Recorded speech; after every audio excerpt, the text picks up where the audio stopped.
Salut tout le monde et bienvenue sur la chaîne. Aujourd'hui, nous allons explorer 5 conseils essentiels pour bien contrôler ses pensées et améliorer son développement personnel. Vous savez, ces moments où votre esprit ressemble à un terrain de foot géant avec vos idées qui courent dans toutes les directions. Figurez-vous que c'est normal, ça nous arrive à tous. Mais la bonne nouvelle, c'est qu'on peut apprendre à reprendre le contrôle et à retrouver un peu de paix intérieure. Préparez-vous à découvrir des techniques puissantes pour transformer votre vie. Alors, restez bien concentrés, on commence tout de suite. Premier conseil, et pas des moindres, la méditation. Pas de panique, on ne vous demande pas de devenir un maître yogi. Voyez la méditation comme une séance de sport pour votre cerveau. Installez-vous confortablement, fermez les yeux et concentrez-vous sur votre respiration. Au début, c'est normal que votre esprit s'évade, comme un petit singe qui saute de branche en branche.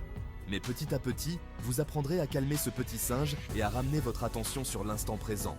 Et croyez-moi, les bénéfices sont énormes. Moins de stress, plus de concentration, une meilleure gestion des émotions. Bref, la méditation, c'est un peu votre couteau suisse pour aller mieux. Prêt à essayer ? Deuxième astuce, et elle est tout aussi efficace, tenir un journal de pensée. Rassurez-vous, ce n'est pas du tout ringard, c'est même super libérateur. Le principe est simple, chaque jour, prenez quelques minutes pour écrire ce qui vous passe par la tête. Vos joies, vos peines, vos idées les plus folles, tout. L'important, c'est de tout sortir, sans se juger. Un peu comme quand on vide son sac à dos après une longue randonnée. Ça fait un bien fou. En plus de vous libérer l'esprit, ce journal vous aidera à mieux comprendre vos pensées et vos émotions. Vous pourrez ainsi identifier les pensées négatives qui vous freinent et trouver des solutions pour les surmonter. Alors, on prend son plus beau stylo et on se lance. Troisième conseil, et celui-ci, c'est un peu comme un super pouvoir. Adoptez une attitude positive. On est bien d'accord, la vie n'est pas toujours rose. Mais au lieu de se focaliser sur le négatif, pourquoi ne pas essayer de voir le verre à moitié plein ? C'est comme choisir de regarder une comédie plutôt qu'un film d'horreur. Le choix est vite fait, non ? L'idée, c'est d'apprendre à apprécier les petites choses de la vie, à savourer chaque instant et à cultiver la gratitude.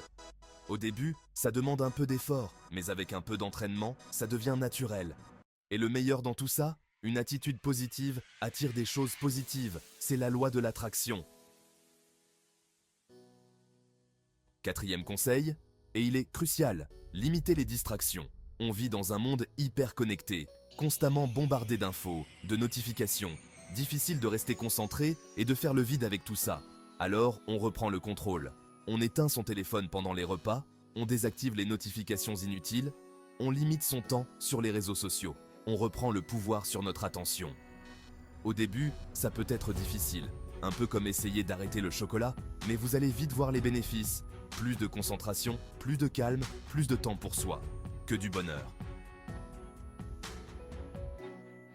Cinquième et dernier conseil, mais pas des moindres, faire de l'exercice régulièrement. Et oui, vous avez bien entendu, l'activité physique, c'est bon pour le corps et pour l'esprit. Courir, danser, nager, faire du vélo, peu importe l'activité, l'important c'est de bouger.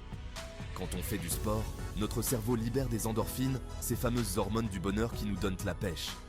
En plus de vous mettre de bonne humeur, le sport vous aidera à mieux gérer le stress, à améliorer votre sommeil et à clarifier vos pensées. Alors, on enfile ses baskets et on va se défouler. Merci d'avoir regardé cette vidéo. J'espère que ces 5 conseils vous aideront à mieux contrôler vos pensées et à retrouver un peu de sérénité au quotidien. N'oubliez pas que la clé, c'est la pratique.